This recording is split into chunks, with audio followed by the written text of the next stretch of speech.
Good morning student. Start करते हैं class. आज की क्लास में मैं आपको तीन चीजें एक साथ करवाऊंगा। पहला डिक्री, दूसरा ऑर्डर एंड तीसरा जजमेंट। क्यों तीन चीजें एक साथ करवाना जरूरी है आपको पता है। कल कल या परसों की क्लास में भी हमने क्या किया था, आपको पता है कि कोर्ट में सबसे पहले क्या होती है, एडजुडिकेशन होती है। एडजुडिकेशन किस चीज की होती है, होता क्या है adjudication? Judicial determination of any dispute. दो पार्टीज के बीच में कोई डिस्प्यूट है, उसका जुडिशियल डिटर्मिनेशन करना, यानी कि जब जज अपना जुडिशियल माइंड यूज करता है, जब जज अपना जुडिशियल माइंड यूज करता है और कोर्ट में पूरा प्रोसेस चलता है, प्लेंट आती है, डब्ल्यूएस आता है, इश्यूज बनते हैं, आर्ग्यूमेंट्स होते हैं और लास्ट में जजमेंट एंड डिक्री आती है। इसको हम क्या कहते हैं? इसको हम कहते हैं एडजुडिकेशन। इसको हम क्या कहते हैं? एडजुडिकेशन। जब जज आउटसाइड दी कोर्ट, आउटसाइड अपने कोर्ट वर्क के अलावा कोई काम कर रहा है ना, बेशक कोर्ट में कोई काम कर रहा है या घर पे कोई काम कर रहा है, उसको एडजुडिकेशन नहीं कहेंगे। अब जज साहब की छुट्टी हो गई, रात में घर पे बैठे हुए हैं, माइंड में एक केस चल रहा है कि उसमें क्या करना चाहिए क्या नहीं करना चाहिए, उसको आप एडजुडिकेशन नहीं कहोगे। वो तो घर पे बैठ के सोच रहे हैं। एडजुडिकेशन क्या होगा? जब वो कोर्ट में बैठ के वो प्रोसेस को फॉलो कर रहे हैं और उसको सुन रहे हैं। आपको एक और एग्जांपल दिया था, आप एज अ जज जब काम करोगे दो तरह से काम करोगे, सिर्फ जुडिशियल वर्क नहीं करोगे आप। हम जो यहाँ पे पढ़ेंगे ना थ्रू आउट, हम क्या पढ़ेंगे? Judicial work. वहां पे आपको कोर्ट में सिर्फ जुडिशियल वर्क नहीं करना है, एडमिनिस्ट्रेटिव वर्क भी करना है। मुझे बहुत बुरा लगता था, मुझे जुडिशियल काम में मजा आता था, एडमिनिस्ट्रेटिव में लगता था कि एक तो आपका जुडिशियल वर्क डिस्टर्ब होता है और एक्स्ट्रा रिस्पॉन्सिबिलिटीज आपके ऊपर आ जाता है। कभी किसी कमेटी का हेड बना दिया, कभी किसी कमेटी का हेड बना दिया, तो वो आपका एडमिनिस्ट्रेटिव वर्क है, जुडिशियल वर्क नहीं है। तो जज साहब जब जुडिशियल वर्क कर रहे हैं उसको हम क्या कहेंगे? एडजुडिकेशन। ये एडजुडिकेशन दो तरह से हो सकती है, या तो ये एडजुडिकेशन होगी सूट में, या फिर ये एडजुडिकेशन कहां होगी? एप्लीकेशन में। या फिर ये एडजुडिकेशन होगी एप्लीकेशन में। सूट क्या होता है? हम यहाँ पे सेक्शन 26 पढ़ेंगे सीपीसी में, वहां पे आपको सूट की मीनिंग और डेफिनेशन बताया हुआ है। सूट का मतलब होता है जब कोई प्लेंट कोर्ट में प्रेजेंट की जाती है, जब एग्रीड पार्टी जो होती है ना, प्लेंट को कोर्ट में प्रेजेंट करता है बाय वे ऑफ सूट। कैसे करना होता है, क्या फॉर्मेलिटीज है, बाद में पढ़ेंगे। अभी सिंपल याद रखो, जब दो पार्टीज के बीच में डिस्प्यूट है, किस चीज का डिस्प्यूट है? मैंने आपको कहा था कि मैं अपनी गाड़ी आपको सेल करूंगा, आपसे एडवांस भी ले लिया, अब मैं कॉन्ट्रैक्ट हो गया ना हमारे बीच में, मैं उस कॉन्ट्रैक्ट की ब्रीच कर रहा हूं कि नहीं मैं नहीं करना चाहता, अपने पैसे वापस ले लीजिए।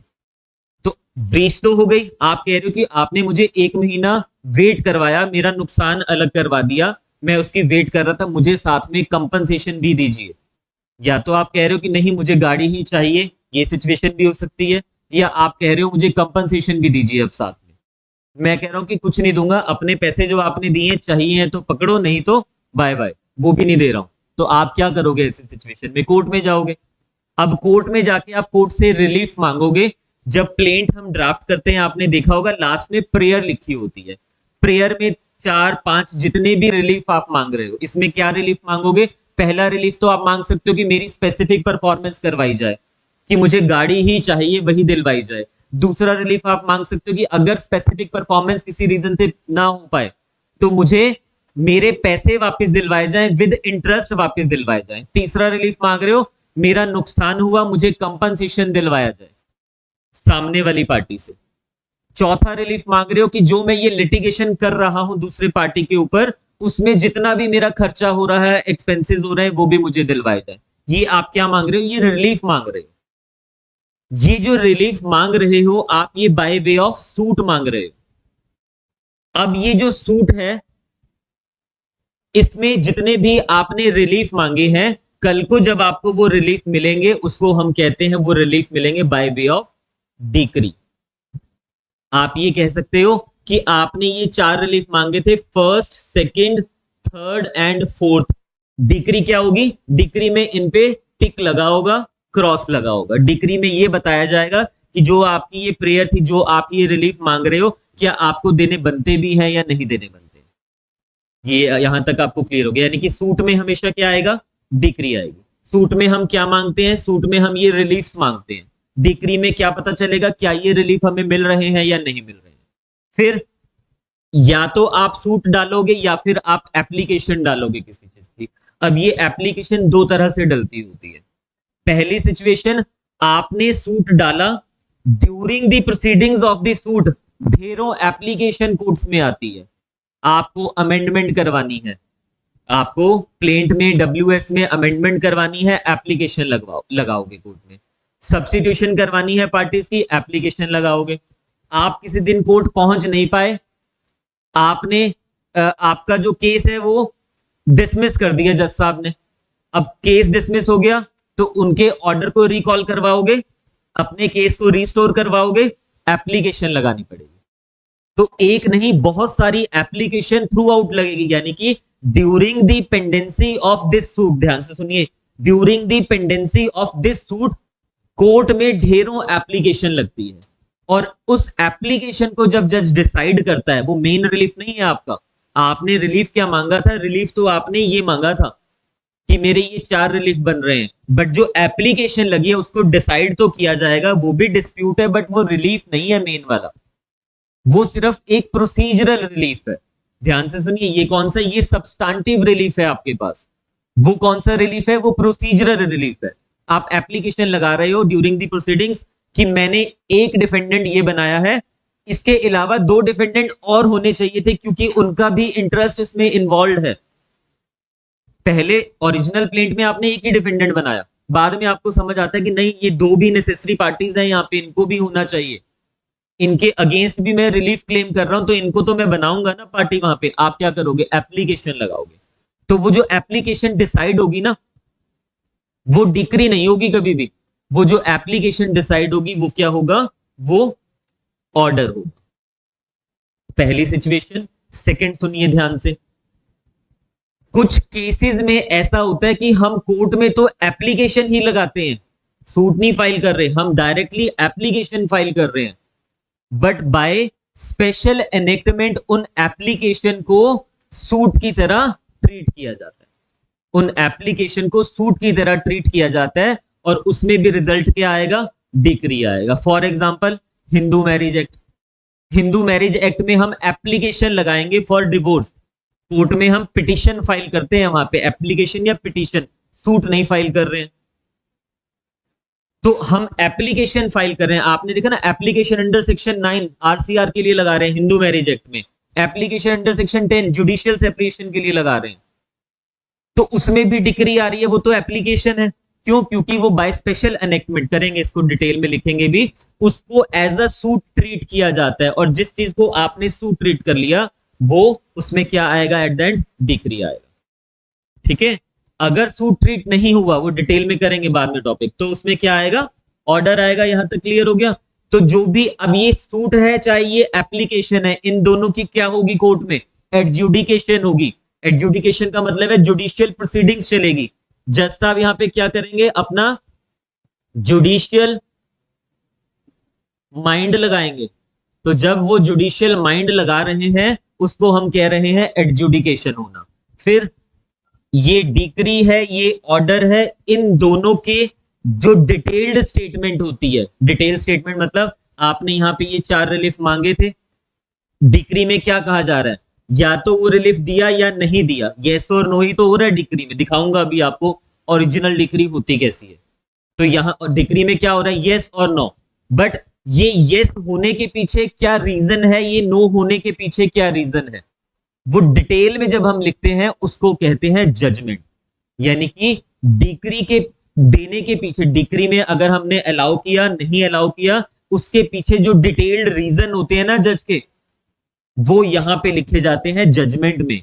Judgement is details of decree, कि डिक्री तक पहुंचने के लिए क्या रीजंस रहे थे। आपने बोला मुझे रिलीफ चाहिए, मुझे तो गाड़ी ही चाहिए वहां से, तो अब वो आपको स्पेसिफिक परफॉर्मेंस दे रहे हैं, अलाउ कर दिया कि हाँ ये गाड़ी इसको दी जाएगी, तो ये तो हो गया डिक्री की ये गाड़ी इसको दी जाएगी, बट क्यों दी जा रही है, उसके पीछे रीजन क्या है। जैसा आप लिखेंगे section 10 of specific relief act, section 10 of specific relief act में लिखा हुआ है कॉन्ट्रैक्ट की जो है स्पेसिफिक परफॉर्मेंस होना वो मैंडेटरी है, शैल बी परफॉर्म स्पेसिफिकली, और जो एक्सेप्शंस है उसमें ये लाई नहीं कर रहा, डिटेल में डिस्कस करेंगे, इसलिए मैं इसको ये इशू नंबर 1 इनकी फेवर में दे रहा हूं। समझ रहे हो? आपकी डिक्री सिर्फ आपको उसका क्रक्स बता रहा है कि जो मांगा था वो दिया या नहीं दिया, बट जजमेंट उसके रीजंस बता रहा है, वो डिटेल स्टेटमेंट है।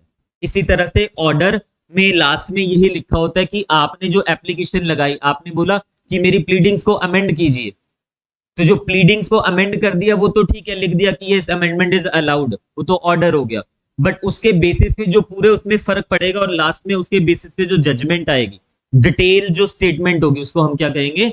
जजमेंट कहेंगे। तो ये डिक्री और ऑर्डर के बेसिस पे जो डिटेल्ड स्टेटमेंट होती है उसको जजमेंट कहेंगे। अब जो हमें करना है, हमें इन तीनों टॉपिक को, डिक्री को, ऑर्डर को और जजमेंट को, ये तीनों टॉपिक्स को डिटेल में करना है। अभी तक मैंने आपको ये करवाया नहीं है, सिर्फ एक आपको एक पिक्चर दिखाई है कि ये टॉपिक ये होता है और इसको हम इस तरह से आने वाली क्लासेस में करने वाले हैं। इसमें से सबसे पहला टॉपिक हम स्टार्ट कर रहे हैं डिक्री। ठीक है, देखिए डेफिनेशंस में बहुत सारी डेफिनेशंस आपको दी हुई है, डेफिनेशन जो क्लॉज है वहां पे बहुत सारी डेफिनेशंस दी हुई है। डिक्री की डेफिनेशन आपको सेक्शन 2 सबसेक्शन 2 में दी हुई है। डिक्री की डेफिनेशन आपको सेक्शन 2 सबसेक्शन 2 में दी हुई है। तो सबसेक्शन यही सबसे पहले हम कर रहे हैं, section 2 subsection 2 decree.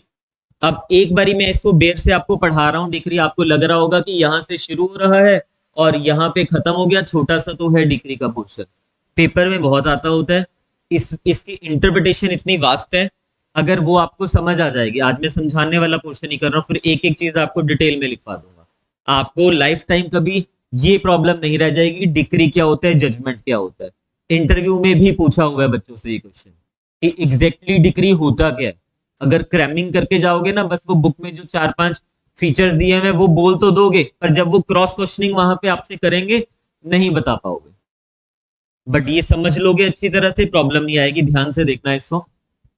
Decree means, decree का मतलब है formal expression, formal expression of an adjudication, यानी कि डिक्री एडजुडिकेशन का फॉर्मल एक्सप्रेशन होता है। फॉर्मल एक्सप्रेशन का क्या मतलब होता है?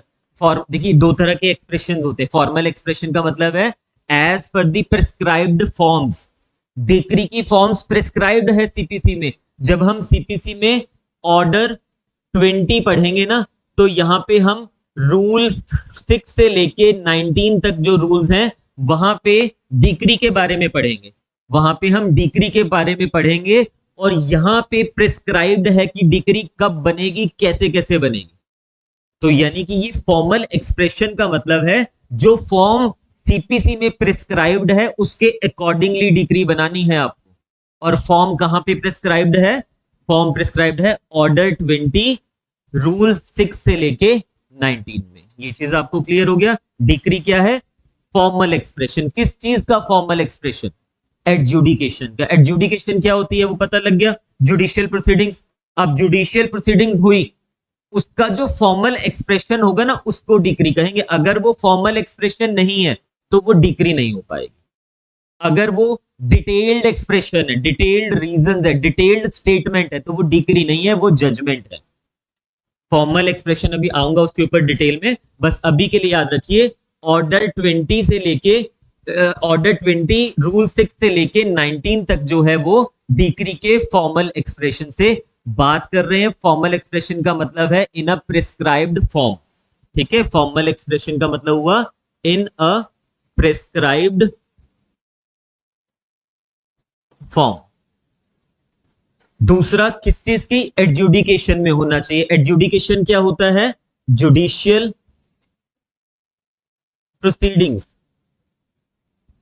ये दो चीजें आपको क्लियर हो गया, यानी कि decree means the formal expression of an adjudication. जो एडजुडिकेशन कर रहे हैं, जो जुडिशियल प्रोसीडिंग्स कोर्ट में चल रही है, उसके फॉर्मल एक्सप्रेशन को हम क्या कहते हैं? डिक्री कहते हैं। प्लस आगे देखिए, which so far as regards the court expressing it, जो कोर्ट उसको एक्सप्रेस कर रहा है ना, जो कोर्ट डिग्री प्रोनाउंस कर रहा है, जो शीट डिग्री शीट बना रहा है, so far as regards the court expressing it, वो कोर्ट क्या कर रहा है, वो कोर्ट कंक्लूसिवली डिटरमाइन कर रहा है, वो कोर्ट कंक्लूसिवली डिटरमाइन कर रहा है, किस चीज को डिटरमाइन कर रहा है, राइट्स ऑफ द पार्टीज। वो कोर्ट इस डिक्री के थ्रू क्या कर रहा है, एक तो कंक्लूसिव डिटरमाइन कर रहा है, और किस चीज को कंक्लूसिवली डिटरमाइन कर रहा है, राइट्स ऑफ द पार्टीज को। अब ये क्या होता है राइट्स ऑफ द पार्टीज, आपको बताया वैसे मैंने, जो राइट्स होते हैं ना पार्टीज के, वो या तो सब्सटेंटिव राइट्स होंगे या फिर वो प्रोसीजरल राइट्स होंगे। दो तरह के राइट्स होंगे, सब्सटेंटिव राइट्स या फिर प्रोसीजरल राइट्स। सब्सटेंटिव राइट्स क्या होंगे, जो मेन रिलीफ आप मांग रहे हो, मैंने आपका 1 लाख रुपया देना है, आपने मेरे ऊपर केस कर दिया कोर्ट में, तो कोर्ट से क्या मांगोगे, मुझे 1 लाख रुपया दिलवाया जाए, विद इंटरेस्ट दिलवाया जाए। ये क्या है, ये सब्सटेंटिव रिलीफ है।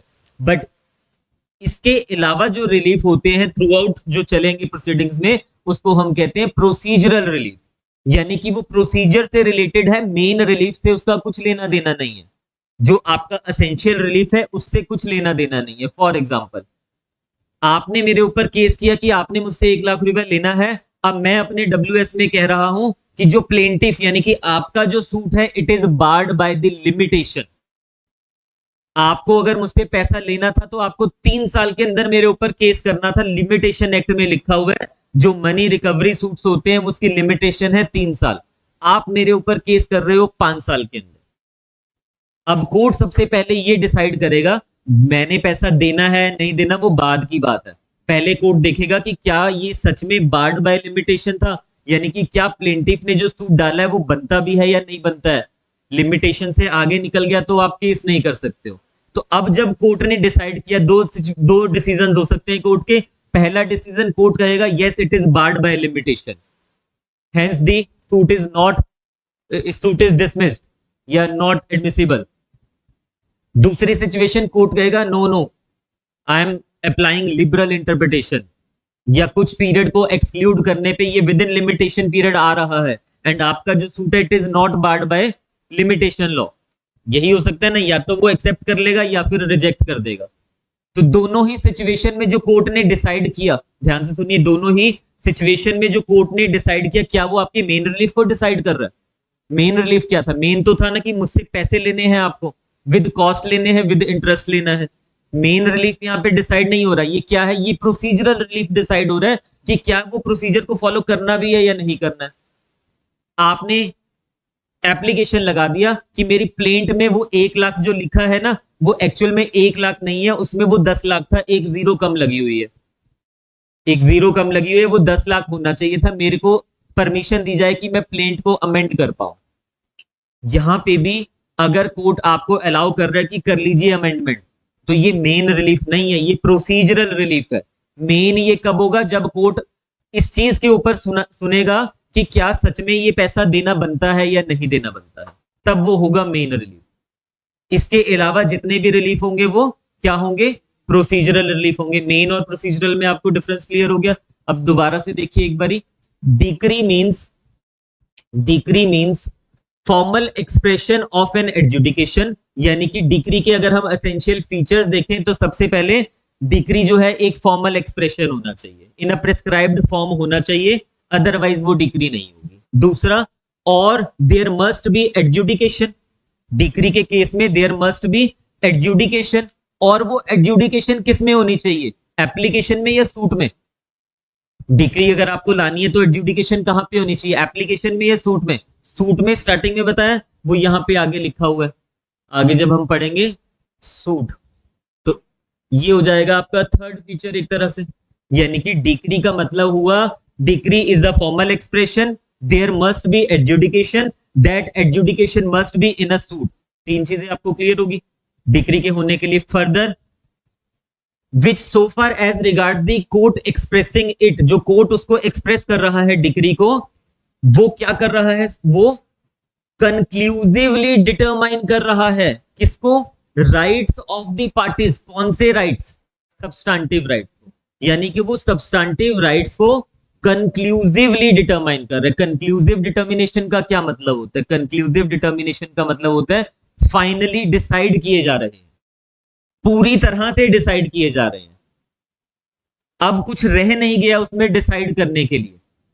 ए ने सूट डाला बी एंड सी के ऊपर, कोर्ट ने इसमें डिसाइड किया कि क्या बी ने ए को कुछ देना था, क्या सी ने ए को कुछ देना था, क्या बी और सी ने मिलके ए को कुछ देना था, क्या ए का सच में राइट बनता है? ये कंक्लूसिवली डिटरमाइन हो गया, कुछ रह नहीं गया डिसाइड करने के लिए। जो भी सब्सटेंटिव राइट थे वो पूरी तरह से कंक्लूसिवली डिटरमाइन कर दिए। बट अगर वो पूरी तरह से डिटरमाइन नहीं की है तब वो डिक्री नहीं हो पाएगा। यानी कि ना सिर्फ सब्सटेंटिव राइट्स को डिटरमाइन करना है बट कंक्लूसिवली डिटरमाइन करना है, पूरी तरह से उसको डिटरमाइन कर देना है। जो उसने कहा हुआ था अपने सब्सटेंटिव रिलीफ में, जो रिलीफ मांगे हैं उसको पूरी तरह से आपको क्या करना है? डिटरमाइन करना है। तो फोर्थ हमारे पास ये फीचर हो गया, यानी कि decree always, decree must conclusively determines. किस चीज को डिटरमाइन करेगा? फिफ्थ हमारे पास हो गया राइट्स ऑफ द पार्टीज। कौन से राइट्स? Substantive rights. यहां तक समझ आ रहा है? आगे देखिए, rights of parties with regard to, very important, with regard to all or any of the matters in controversy, with regard to all or any, या तो सभी या फिर कुछ, any of the matters in controversy। किसमें थे वो controversy में? in the suit। जो matters controversy में थे सूट में, या तो वो सभी controversy को उसने conclusively determine कर दिया या सभी को नहीं किया, उसमें से कुछ को किया। इसका मतलब क्या हुआ? ध्यान से सुनिए। सपोज 1 2 3 4 ये 4 रिलीफ मांगे थे ना, अभी हमने एग्जांपल लिया था। आपने बोला कि मेरे को गाड़ी दिलवाई जाए, स्पेसिफिक परफॉर्मेंस करवाई जाए। दूसरा आपने बोला अगर स्पेसिफिक परफॉर्मेंस नहीं हो सकती तो मुझे पैसा दिलवाया जाए। तीसरा मुझे कंपनसेशन दिलवाया जाए।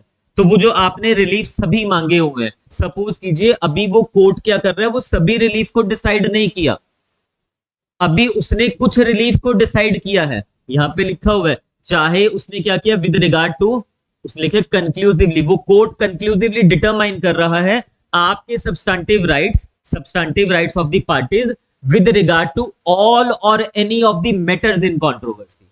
तो ये जो मैटर्स इन कंट्रोवर्सी थे इसके रिगार्डिंग या तो सभी डिसाइड कर दिए या फिर कुछ डिसाइड कर रहा है।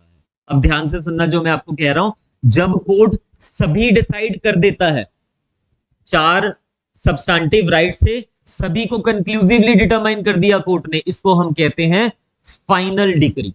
इसको हम क्या कहते हैं? Final decree. बट कोर्ट ने अभी सभी डिसाइड नहीं किए हैं, अभी ये 2 ही डिसाइड किए हैं, तो ये फाइनल डिक्री नहीं है। ये कौन सी डिक्री हुई? ये हुई प्रिलिमिनरी डिक्री। फाइनल डिक्री तब आएगी जब सभी के सभी राइट्स जो है वो कंक्लूसिवली कोर्ट डिसाइड कर देगा।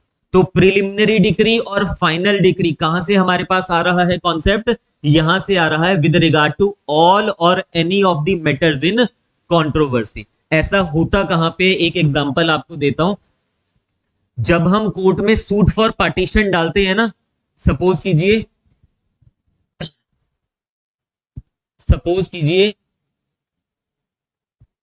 यहां कर रहा हूं छोटा सा, ठीक है। सपोज ये एक बिल्डिंग है, first second third 4 story building है। ये एक बिल्डिंग है, 4 स्टोरी बिल्डिंग है, और ये बिल्डिंग है किसकी? एक ये फादर है, इसके 2 बच्चे हैं, सन 1 सन 2। ये फादर सन 1 सन 2। इस फादर को ये बिल्डिंग कहां से मिली थी? इस फादर ने सेल्फ एक्वायर्ड नहीं है इसकी, ये इनकी एंसेस्ट्रल प्रॉपर्टी है। यानी कि ये बिल्डिंग सिर्फ फादर की नहीं है, ये तीनों की जॉइंट प्रॉपर्टी है। ये जो बिल्डिंग है जिसकी 4 स्टोरीज है, ये तीनों की क्या है? जॉइंट प्रॉपर्टी है। अब ये जो S1 है ना, S1 कहते हैं मुझे इस जॉइंट फैमिली से सेपरेट होना है, अलग होना है। तो सेपरेट होना है तो क्या होगा? जॉइंट फैमिली का क्या होगा? पार्टीशन होगा। पार्टीशन के लिए वो सूट फाइल करेगा, कहां पे? कोर्ट में। अब कोर्ट जो है जब वो सूट को डिसाइड करता है ना, वहां पे मोड्स ऑफ पार्टीशन अगर आपने पढ़े हैं 2 होते हैं। पहला इंटेंशन, हम कोर्ट को बताएंगे हम अलग होना चाहते हैं, और दूसरा मीट्स एंड बाउंड से पार्टीशन कर दिया जाता है। अब जब वो कोर्ट के पास जाएगा, सिंपल सा क्वेश्चन है, कोर्ट कहेगा ठीक है, ये आपकी कोर्ट को सिर्फ ये प्रूव करना है कि जॉइंट फैमिली प्रॉपर्टी थी। जब कोर्ट को पता लग गया ये जॉइंट फैमिली प्रॉपर्टी, कोर्ट क्या करेगा, पार्टीशन कर देगा। अब पार्टीशन अगर आपको भी करना है इन तीनों के बीच में, तो कितना शेयर आएगा तीनों के हिस्से में, 1/3 ईच आ जाएगा। इसको भी 1/3 मिलेगा, इसको भी मिलेगा 1/3, इसको भी मिलेगा 1/3। तो यहां पार्टीशन तो हो गया है, यहां पार्टीशन तो हो गया है। ये जो पार्टीशन कोर्ट ने अलाउ किया कि तीनों को 1/3 1/3 1/3 दे देंगे, इसको हम कहेंगे this is the preliminary decree. ये कौन सी डिक्री है, प्रिलिमिनरी, क्योंकि इसने all the rights in controversy decide नहीं किए हैं, अभी सिर्फ एनी राइट यानी कि कुछ राइट्स किए हैं। जब आपने पार्टीशन का सूट डाला, आप कहोगे हमारे बीच में पार्टीशन करवाया जाए। पार्टीशन में सबसे पहले डिसाइड होगा कि कितना कितना हिस्सा मिलेगा एक को-पार्टनर को, फिर उसके बाद डिसाइड होगा किसको क्या क्या मिलेगा। अब 1/3, अब करो इसको 1/3 प्रॉपर्टी को, बिल्डिंग को कैसे करोगे, नीचे वाला हिस्सा किसको मिलेगा, बीच वाला किसको मिलेगा, ऊपर वाला किसको मिलेगा, नहीं डिसाइड कर सकते ना ऐसे। अब इसको जब हमें मीट्स एंड बाउंड्स यानी कि डिवीजन करनी है, उसके 2-3 तरीके हैं। 1/3 तो क्लियर हो गया, बट 1/3 में उनको देना क्या है वो तो डिसाइड नहीं हुआ ना। कोर्ट ने सिर्फ अभी ये डिसाइड किया कि 1/3 1/3 दे दीजिए एक को, पर वो 1/3 इसमें से एक्चुअल में कौन कौन सा होगा, डिमार्केशन करनी पड़ेगी। प्लॉट ऑफ लैंड होता है उसकी तो पॉसिबल थी, कर दिया, बट इसमें कैसे किया जाएगा, तो उसके 2-3 तरीके हैं। पहला, कोर्ट कहेगा इसको सेल कर दो प्रॉपर्टी को, और जो भी सेल प्रोसीड्स आएंगी उनको 1/3 1/3 डिवाइड कर दो आपस में। इसी तरह से वो मान जाते हैं कि नीचे वाला पोर्शन में ये रह रहा है, ऊपर उसको दे दो और उसके ऊपर उसको दे दो, इस तरह से कुछ सेटलमेंट हो जाती है, तो कोर्ट उस तरह से प्रनाउंस कर देगा। बट पहले कोर्ट ने क्या प्रनाउंस किया, पहले कोर्ट ने प्रनाउंस किया कि 1/3 1/3 मिलना है, इसको हम क्या कह रहे हैं, प्रिलिमिनरी डिक्री। फिर कोर्ट ने एक्चुअल में देखा कि क्या क्या किसको देना है, या वो बिल्डिंग के हिस्से हो सकते हैं तो बिल्डिंग देनी है, नहीं हो सकते क्या हमें सेल प्रोसीड्स को 1/3 करना है। जो ये डिटर्मिनेशन हो रहा है ना, इसको हम कहेंगे फाइनल डिक्री। फाइनल जब वो पूरी तरह से दे दिया हमने, सपोज बिल्डिंग को सेल कर दिया, सेल करके पैसा भी डिवाइड कर दिया आपस में, अब तो कुछ रह नहीं गया ना matter in controversy. All the matters in controversy have been decided by the court. तो जब सभी मैटर्स डिसाइड कर दिए हैं, तो वो क्या हो जाएगी, फाइनल डिक्री। जो फाइनल डिक्री होती है, ध्यान से सुनिए, जो फाइनल डिक्री होती है, it is always depended on the preliminary decree. Final decree preliminary के ऊपर डिपेंड होती है। प्रिलिमिनरी में अगर पार्टीशन में 1/3 1/3 1/3 दे दिया, तो अब जो फाइनल डिक्री आनी है वो इसके ऊपर क्या हो जाएगी, डिपेंड हो जाएगी। यानी कि फाइनल में हम चेंज नहीं कर सकते हैं। हम ये नहीं करेंगे फाइनल में कि ऐसा करो, ये नीचे वाला हिस्सा तो एफ को दे दो, फादर है ऊपर चढ़ नहीं सकते, ओल्ड एज है, और ये वाला हिस्सा सन 1 को दे दो और ऊपर के 2 हिस्से दे दो सन 3 को। मतलब इसको 1/3 दे रहे हैं, इनकी डिवीजन ही अलग कर दिया, किसी को 1/4 दे दिया बीच में से, किसी को 2/3 दे दिया, ऐसा नहीं कर सकते।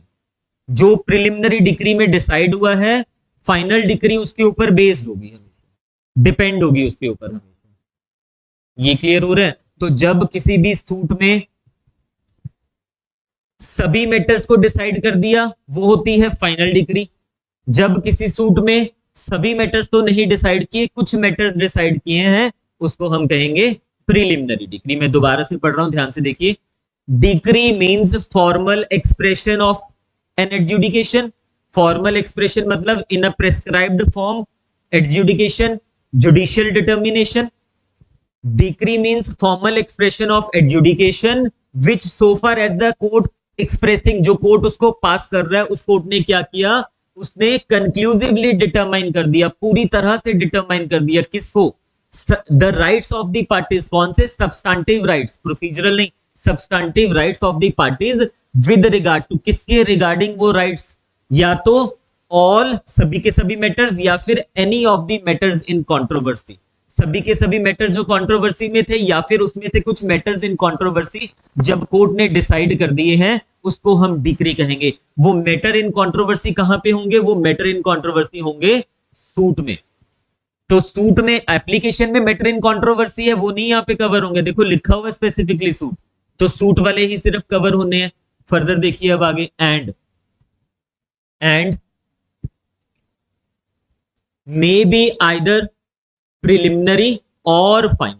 ये तो आपको पता चल गया, मे बी आइदर प्रिलिमिनरी और फाइनल, यानी कि जब ऑल हमने डिसाइड कर दिए तब तो वो फाइनल हो जाएगी, बट जब ऑल नहीं किए, एनी किए हैं, तो वो क्या हो जाएगी, प्रिलिमिनरी हो जाएगी। डिटेल में करेंगे इसको, अभी और डिटेल में जाएंगे लिखते हुए, अभी तो आपको सिर्फ ओवरव्यू दे रहा हूं, समझाने वाला पार्ट। फिर इट शेल बी, अब देखिए यहां तक तो आपको डिक्री कंप्लीट हो गया। डिक्री के 5 एसेंशियल एलिमेंट्स होते हैं, अगर इसमें से कोई भी एसेंशियल एलिमेंट मिसिंग होगा वो डिक्री नहीं हो पाएगी। कौन कौन से एसेंशियल एलिमेंट्स है? देयर मस्ट बी एडजुडिकेशन, सबसे हाँ, there must be adjudication, adjudication होनी चाहिए। वो एडजुडिकेशन किस में होगी? सूट में होगी। जब वो एडजुडिकेशन किसी सूट में हो जाएगी तो उसका फॉर्मल एक्सप्रेशन होना चाहिए, वो प्रिस्क्राइब्ड फॉर्म में होनी चाहिए। और डिक्री में जितने भी मैटर्स इन कंट्रोवर्सी है उनको डिसाइड कर देना है पूरी तरह से, ठीक है, फाइनली कंप्लीटली डिसाइड होना चाहिए।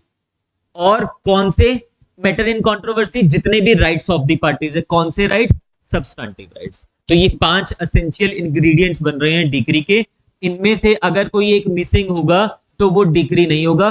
प्रीलिम्स में 99% ये क्वेश्चन आपसे पूछा जाता है, आपको 4 चीजें देगा और बोलेगा बताइए ये डिक्री है या नहीं है। अभी जो मैंने आपको करवाया है ना, ये सिर्फ अभी समझाया है, 10% भी कवर नहीं हुआ अभी हमारा। जब मैं आपको लिखवाऊंगा और अच्छे से क्लियरिटी आ जाएगी। बट आप सोचो, इतना करने के बाद भी अगर मैं आपसे कुछ पूछूं ना, तो आप मुझे बता दोगे ये डिक्री है या नहीं है। कर लो ट्राई एक बार। सपोज कीजिए आपने मेरे ऊपर केस नहीं, आपने किसी के ऊपर केस किया, ठीक है, और केस करने के बाद आप कोर्ट में जा नहीं रहे हो। अब कोर्ट में जा नहीं रहे हो तो कोर्ट क्या करेगा? नहीं आने, आपकी नॉन प्रेजेंस के कारण उस केस को क्या कर देगा? डिसमिस कर देगा। तो अब कोर्ट ने डिसमिस कर दिया, सूट तो था यहां पे, सूट तो यहां पे था, क्या ये डिक्री होगी? क्यों नहीं होगी? 5 एसेंशियल इंग्रेडिएंट्स हमें यहां पे देखने हैं। बेशक वो सूट था, क्या उसकी एडजुडिकेशन हुई? एडजुडिकेशन तो हुई नहीं, मेरिट्स पे तो वो आया ही नहीं अभी, उसने तो टेक्निकल ग्राउंड पे डिसमिस कर दिया उसको। तो जब एडजुडिकेशन, एसेंशियल इंग्रेडिएंट, उसका फॉर्मल एक्सप्रेशन बन ही नहीं पाएगा जब तक वो एसेंशियल इंग्रेडिएंट सभी के सभी पूरे नहीं हो रहे हैं। तो इस तरह से आपको क्वेश्चन पेपर में प्रीलिम्स में 4 ऑप्शंस देगा, बताएगा, आपको पूछेगा कि बताइए इसमें से कौन सी डिक्री है या कौन सी नहीं है। बहुत अच्छे से पहचान लोगे अगर यहां तक अभी तक के टॉपिक में कोई डाउट आपको नहीं है तो। आगे चलिए। अब वो कह रहा है, ये अब हम सेकंड पार्ट यहां से स्टार्ट करते हैं। डिक्री की ही बात हो रही है। It shall be deemed to include the rejection of plaint and determination of any question within section 144 but shall not include। अभी देखिए वो कह रहे डिक्री क्या होती है? जिसके ये 5 एसेंशियल इंग्रेडिएंट्स पूरे होंगे वो डिक्री होगी। एंड बेशक ये 5 एसेंशियल इंग्रेडिएंट्स पूरे ना हो, बेशक ये 5 एसेंशियल इंग्रेडिएंट्स पूरे ना हो, इन 2 सिचुएशन में it is deemed decree. Deemed का मतलब क्या है? आप यहां पे एक प्रिजम्पशन, लॉ यहां पे एक प्रिजम्पशन लेके चल रहा है, इवन इफ ये जो 5 एसेंशियल इंग्रेडिएंट्स हैं वो पूरे नहीं हो रहे हैं, even then it is deemed as a decree. किस चीजों को, किस किस को डीम्ड डिक्री मान के चल रहा है? वो डीम्ड डिक्री मान रहा है रिजेक्शन ऑफ अ प्लेंट। अब ये रिजेक्शन ऑफ प्लेंट हम आने वाली क्लासेस में पढ़ेंगे, ऑर्डर 7, ये रिजेक्शन ऑफ प्लेंट हम पढ़ेंगे order 7 rule 11। Very important topic, very important topic. जब आप इन एक्चुअल कोर्ट में काम करोगे ना एज अ सिविल जज, जैसे ही आपके पास सूट डलेंगे, डिफेंडेंट एप्लीकेशन लेके 99% केसेस में आएगा ही आएगा कि इसके सूट को रिजेक्ट कर दिया जाए, इट इज नॉट मेंटेनेबल। अब सूट कब रिजेक्ट होता है? जब हम ऑर्डर 7 रूल 11 पढ़ेंगे ना, वहां पे कुछ ग्राउंड्स दिए हुए हैं, बेसिकली 6 ग्राउंड्स दिए हुए हैं ऑर्डर 7 रूल 11 में। वो एग्जॉस्टिव नहीं है, उसके अलावा भी ग्राउंड्स बन सकते हैं। जब डिटेल में करेंगे तब देखेंगे, अभी के लिए याद रखिए कि जो वो ग्राउंड्स इस ऑर्डर और इस रूल में दिए हुए हैं ना, रूल 11 में, उन बेसिस पे जो प्लेंटिफ की प्लेंट है it is liable to be rejected, उसको रिजेक्ट कर देगा कोर्ट, उस पर सुनेगा ही नहीं। उनमें से फॉर एग्जांपल आपको थोड़ी और क्लियरिटी आ पाए, उनमें से एक ग्राउंड है वेरी इंपॉर्टेंट वाला कि if there is no cause of action, if there is no cause of action, आपको पता है प्लेंट डलती है, आपको पता है ना दो पार्टीज होती हैं, दोनों के बीच में झगड़ा होना चाहिए, कॉज ऑफ एक्शन होगा तभी तो आप कोर्ट में जाओगे। मैंने आपको कहा था अपनी गाड़ी आपको बेच दूंगा, बाद में मैं मुकर गया, तो अब कॉज ऑफ एक्शन आ गया ना, मैंने कॉन्ट्रैक्ट से एक कॉन्ट्रेक्चुअल राइट आपकी फेवर में क्रिएट किया, अब उससे मैं डिनाई कर गया, तो आपका राइट, लीगल राइट यहां पे क्रिएट हो रहा है, तो वो कॉज ऑफ एक्शन है। तो बट अगर किसी चीज में कोई कॉज ऑफ एक्शन नहीं है तो वो प्लेंट क्या हो जाएगी, रिजेक्ट हो जाएगी, वो प्लेंट क्या हो जाएगी, रिजेक्ट। ऐसे ही 5 और ग्राउंड्स वहां पे दिए हुए कि इन बेसिस पे प्लेंट को क्या कर दिया जाएगा, रिजेक्ट कर दिया जाएगा। तो जब प्लेंट को रिजेक्ट किया जाता है, देखिए कॉज ऑफ एक्शन नहीं था, मैंने रिजेक्ट कर दिया, सच में एज अ जुडिशियल ऑफिसर मैंने रिजेक्ट कर दिया, क्या मैंने उसकी प्रॉपर एडजुडिकेशन कर ली, क्या उसने जो रिलीफ मांगे थे मैंने उसको कंक्लूसिवली डिटरमाइन कर दिया, कुछ भी नहीं हो रहा है इसमें से। इवन इफ की जो एसेंशियल इंग्रेडिएंट्स है वो पूरे भी नहीं हो रहे हैं, फिर भी हम इसको क्या कहेंगे, डिक्री कहेंगे, इट इज डीम्ड डिक्री। जो यहाँ पे ये 5 इंग्रेडिएंट्स वाली है वो एक्चुअल डिक्री है, बट ये डिक्री के एसेंशियल इंग्रेडिएंट्स पूरे ना करने के बाद भी क्या मानी जा रही है, इट इज डीम्ड डिक्री। कौन सी, पहला रिजेक्शन ऑफ अ प्लेंट, जब प्लेंटिफ की प्लेंट रिजेक्ट कर दी जाती है, कहां पे, ऑर्डर 7 रूल 11 में जब प्लेंटिफ की प्लेंट रिजेक्ट कर दी जाती है, इट इज डीम्ड डिक्री। दूसरी सिचुएशन है and the determination of any question with in section 144, ये दूसरी वो है कि जो डीम्ड डिक्री मानी जाएगी जब हम किसी क्वेश्चन को सेक्शन 144 में डिटरमाइन करते हैं। सेक्शंस कितने हैं टोटल सीपीसी में, सेक्शन 1 से लेके 158 तक सेक्शन है, उसमें से एक सेक्शन है सेक्शन 144, ये बात करता है रेस्टिट्यूशन की। अब ये रेस्टिट्यूशन क्या होता है, रेस्टिट्यूशन का मतलब होता है चीजों को रिस्टोर करना, चीजों को रिस्टोर करना।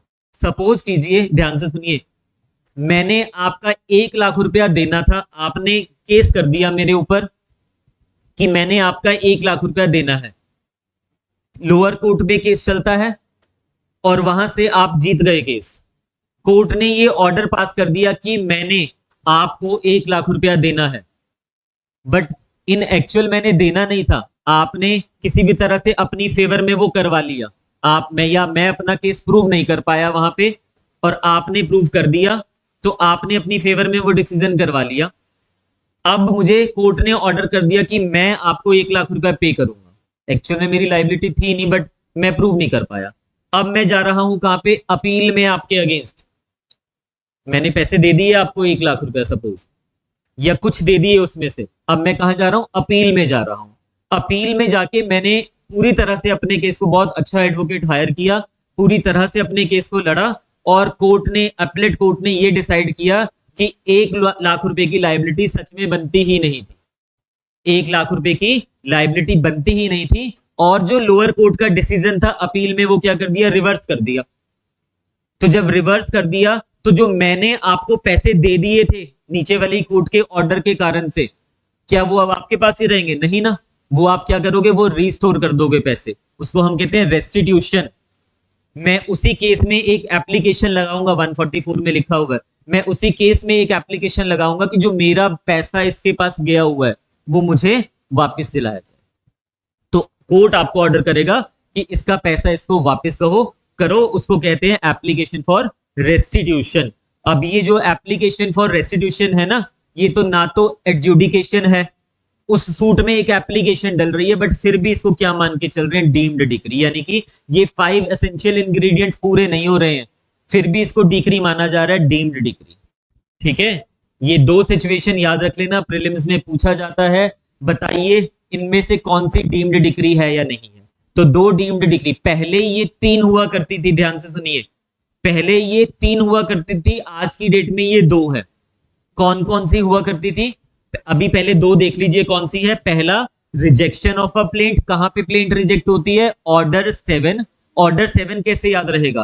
प्लेंट का जो ऑर्डर है ना वो ऑर्डर 7 है, तो प्लेंट को रिजेक्ट करना है तो ऑब्वियसली ऑर्डर 7 में ही प्रोविजन होगा। ऑर्डर 7 के 11th रूल में लिखा हुआ है रिजेक्शन किस किस बेसिस पे हो सकती है प्लेंट की।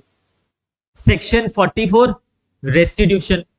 ये दोनों की दोनों जो है वो क्या है? डीम्ड डिक्री है। डिटेल में इन दोनों टॉपिक्स को करेंगे आने वाली क्लासेस में, अभी ये नहीं करवाऊंगा। लिखवाते हुए भी इस पे कुछ ज्यादा लिखवाऊंगा नहीं, बस याद रखना ये डीम्ड डिक्री है। जो ये टॉपिक है ये अलग से कवर होंगे, एक एक क्लास ये दोनों टॉपिक अलग से ले जाएंगे। देखिए आपको बताया 1908 में ये एक्ट हमारे पास आता है, उससे पहले 3 बार ही आया था, बार बार नया सीपीसी आता रहा हमारे पास। 1908 में ये सीपीसी आया और उसके बाद आज तक चेंज नहीं, मतलब उसके बाद आज तक नया सीपीसी कोई नहीं आया है, बट इसमें अमेंडमेंट्स बहुत होती रही हैं। इन टोटल आज तक कितनी अमेंडमेंट्स हो चुकी हैं? 10 हो चुकी हैं। 10 अमेंडमेंट्स सीपीसी में हो चुकी हैं, जिसमें से आपको कहा था सारी याद नहीं रखनी है, बट 3 अमेंडमेंट्स ऐसी हैं। पहली 1976 की अमेंडमेंट, दूसरी 1999 की अमेंडमेंट और तीसरी 2002 की अमेंडमेंट। ये तीनों अमेंडमेंट हम डिटेल में करेंगे। 1976 की अमेंडमेंट इसलिए इंपॉर्टेंट है क्योंकि वहां पे जो डिक्री के 3 डीम्ड डिक्रीज यहां पे दी होती थी ना, यहां पे 3 डीम्ड डिक्रीज आपको दी होती थी, उसमें से एक को खत्म कर दिया। किसको खत्म किया? पहले यहां पे दिया होता था सेक्शन 47 ऑफ सीपीसी। सेक्शन 47 क्या कहता है? एग्जीक्यूशन से डील कर रहा है। एग्जीक्यूशन क्या होता है? मैंने आपको मीनिंग हल्का सा समझाया हुआ है। कोर्ट ने कहा कि मेरे को आपने 1 लाख रुपया मुझसे लेना है, आपने मेरे ऊपर सूट फाइल कर दिया, कोर्ट ने कहा कि मैं लाइबल हूं आपको 1 लाख देने के लिए, अब मुझे 1 लाख देना पड़ेगा। मैं कोर्ट का ऑर्डर डिसओबे कर रहा हूं, मैं नहीं दे रहा, तो आपको कोर्ट के ऑर्डर को ओबे करवाने के लिए मेरे ऊपर क्या डालना पड़ेगा? एग्जीक्यूशन डालनी पड़ेगी। एग्जीक्यूशन इज बेसिकली क्या? कॉन्टिन्यूएशन, आगे चल रहा है वो। अब एग्जीक्यूशन जो आपकी फेवर में डिसीजन हुआ था उसको रियलाइज करवाना है। कोर्ट ऑर्डर करेगा कि दीजिए इसको, नहीं मैं दूंगा, अगर उसके बावजूद भी कोर्ट फिर क्या करेगा? मेरी प्रॉपर्टी अटैच कर देगा, इंप्रिजनमेंट तक हो जाएगी, वो मोड्स दिए हुए पड़ेंगे। तो जब को आपने मेरे ऊपर एग्जीक्यूशन डाला तब मेरे ऑब्जेक्शन भी तो हो सकते हैं, मुझे तो सुनेगा ना कोर्ट हमेशा। प्रिंसिपल ऑफ नेचुरल जस्टिस में से एक सबसे इंपॉर्टेंट प्रिंसिपल है ऑडी अल्ट्रम पातम, यानी कि no one can be unheard. कोई पर्सन जिसको सुना ना जाए, जस्टिस तभी माना जाएगा। प्लेंटिफ को भी पूरा राइट है अपनी बात रखने का, डिफेंडेंट को भी पूरा राइट है अपनी बात रखने का। तो जब आपने एग्जीक्यूशन मेरे ऊपर डाली है ना, तो वहां पे मेरे को पूरा हक है कि मैं अपने ऑब्जेक्शंस डालूं उस एग्जीक्यूशन के ऊपर। अब जो मैं ऑब्जेक्शंस डालूंगा ना उस एग्जीक्यूशन के ऊपर, वो ऑब्जेक्शन डलते हैं सेक्शन 47 में। सीपीसी में सेक्शन 47 है, ऑब्जेक्शन से डील कर रहा है, एग्जीक्यूशन के ऑब्जेक्शन। तो पहले क्या हुआ करता था, उसको डिक्री मान लिया जाता था। अब वो डिक्री अगर मान लिया गया तो ध्यान से सुनिए, all decrees are appealable. Section 96 हम सीपीसी में पढ़ेंगे, उसमें लिखा हुआ है डिक्रीज सभी की सभी अपीलेबल है। कुछ एक्सेप्शन हैं, 1-2 केसेस जहां पे आप डिक्री से अपील फाइल नहीं कर पाओगे, अदरवाइज डिक्रीज आर अपीलेबल। तो मैंने ऑब्जेक्शन किए सेक्शन 47 में, वो क्या हो जाएगा? उस ऑब्जेक्शंस को जब निपटारा होगा वो डीम्ड डिक्री हो जाएगा। अब मैं क्या करूंगा? उस डीम्ड डिक्री के अगेंस्ट अपील में चले जाऊंगा। तो जो प्लेंटिफ की फेवर में डिसीजन हुआ, सालों निकल जाएंगे, उसको उसकी जो उसने जो मांगा था रिलीफ, वो आज तक उसको नहीं मिला है, वो कोर्ट में ही चला आ रहा है मैटर। तो अभी तक अगर उसको रिलीफ नहीं मिला और मैं अपील में चले गया तो उसके साथ तो इनजस्टिस हो रहा है ना। तो 1976 में क्या किया पार्लियामेंट ने? इस अमेंडमेंट से कहा कि एग्जीक्यूशन में जो भी आपने क्वेश्चंस डिसाइड कर दिए, एग्जीक्यूशन में जो भी आपने ऑब्जेक्शंस डिसाइड कर दिए 47 वाले, वो डिक्री नहीं माने जाएंगे, यानी कि जो वो डिसाइड हो गए वो फाइनल है। अब आप उसके अगेंस्ट अपील में नहीं जा सकते हो। अगर अपील में जाओगे प्रोलॉन्ग लिटिगेशन चलती जाएगी, यही हो रहा था। तो इससे क्या होगा? स्पीडी जस्टिस होगा। तो इसलिए इसको यहां से देखो लिखा हुआ है ना, ये स्टार बना के लिखा हुआ है यहाँ पे, और नीचे अगर आपके बेरेक्स में देखोगे तो यही लिखा होगा 1976 में, उसको ओमिट कर दिया, खत्म कर दिया वहां से। ठीक है, तो आपको अभी तक हमने पढ़ा डिक्री क्या होता है, 5 एसेंशियल इंग्रेडिएंट्स डिक्री के हमने पढ़ा। There must be adjudication, adjudication किस में होनी चाहिए, सूट में होनी चाहिए। उस एडजुडिकेशन का क्या आएगा, फॉर्मल एक्सप्रेशन होगा। वो एडजुडिकेशन क्या करेगी, कंप्लीटली डिसाइड करेगी, कंक्लूसिवली डिसाइड करेगी, किसको डिसाइड करेगी, राइट्स ऑफ द पार्टीज। कौन से राइट्स, सब्सटेंटिव राइट्स को, प्रोसीजरल वाले कवर नहीं होंगे। ये तो हो गई डिक्री। फिर हमने पढ़ा डीम्ड डिक्री क्या होती है। डीम्ड डिक्री, यहाँ पे दो तरह की डिक्री कवर हो रही है अभी हमारे पास। पहला बोलिए, रिजेक्शन ऑफ प्लेंट कहां दिया हुआ है, ऑर्डर 711 में दिया हुआ है। और दूसरा रेस्टिट्यूशन सेक्शन 144 दिया हुआ है। सेक्शन 47 जो कि ऑब्जेक्शन इन एग्जीक्यूशन की बात कर रहा था, वो 1976 की अमेंडमेंट से खत्म कर दिया। यहां तक क्लियर हो गया। अब अभी देखिए आगे। अब जब हमने यहां पे लिखा कि देयर कैन बी, अब आपको ये चीज तो क्लियर होगी, देयर कैन बी प्रिलिमिनरी और final degree. There can be either preliminary और फाइनल डिग्री। याद रखिए, प्रिलिमिनरी डिग्री जब भी हम पढ़ेंगे, प्रिलिमिनरी डिग्री जब भी हम पढ़ेंगे, बेरेक पे लिख लीजिए इसको, हमेशा हम पढ़ेंगे read with section 97, very important, read with section 97 of CPC, very important. Preliminary degree आपसे एग्जाम में भी पूछा जाएगा, तो सिर्फ ये नहीं लिख के आना है हमें 97 से रिलेट करना ही करना है। क्या है 97, उसके ऊपर बाद में आते हैं, बस अभी लिख लीजिए आप। ठीक है, आगे देखिए, आपको ये चीज पता चल गया कि ये सभी क्या है, डिक्री है। आगे वो कह रहा है but shall not include, decree में ये नहीं आएंगे। जैसे वो कह रहे हैं ना कि डिक्री में ये इंक्लूड रहेगी दो चीजें, डीम्ड डिक्री मानी जाएगी, इसी तरह से वो स्पेसिफिकली क्या कर रहा है, एक्सक्लूड कर रहा है। किस चीज को एक्सक्लूड कर रहा है, इन दो चीजों को एक्सक्लूड कर रहा है। यहाँ पे कौन सी दो चीजें एक्सक्लूड हो रही है यहाँ पे हमारे पास, पहला ध्यान से देखिए, एनी एडजुडिकेशन, कोई adjudication from which an appeal lies as an appeal from an order. किसी भी एडजुडिकेशन में अपील लाई कर रही है as an appeal from order, यानी कि अगर वो एडजुडिकेशन है बट वो एडजुडिकेशन किस में हुई है, ऑर्डर में हुई है, और उसकी अपील लाई कर रही है, तो वो डिक्री में कभी भी कवर नहीं होगा। और कौन से ऑर्डर से अपील लाई करती है, वो लिखा हुआ है आपको ऑर्डर 43 रूल 1 में। आपको एक पिछली क्लास में मैंने शायद बताया था, नहीं बताया था, अभी ध्यान से सुन लो, कि जितनी भी डिक्रीज हैं in general they all are appealable until unless specifically denied, कि इसकी अपील नहीं जाएगी। जो ऑर्डर्स होते हैं वो रिवर्स हो जाता है, जितने भी ऑर्डर्स है ना वो रिवर्स हो जाएगा। Orders are in general not appealable, जो कोर्ट के ऑर्डर पास होंगे ना, in general they are not appealable, they are only appealable when specifically provided. कहां पे प्रोवाइडेड, 43, ऑर्डर 43 रूल 1 में। ऑर्डर 43 अपील से डील कर रहा है। जब यहां पे इसमें एक लिस्ट दिया हुआ है, मैं दिखा नहीं रहा, ये तो ये सारा हट जाएगा, देख लेना आप जब रिवाइज करोगे घर जाके। और जब हम ऑर्डर 43 करेंगे तो वो डिटेल में आपको पता ही लग जाएगा।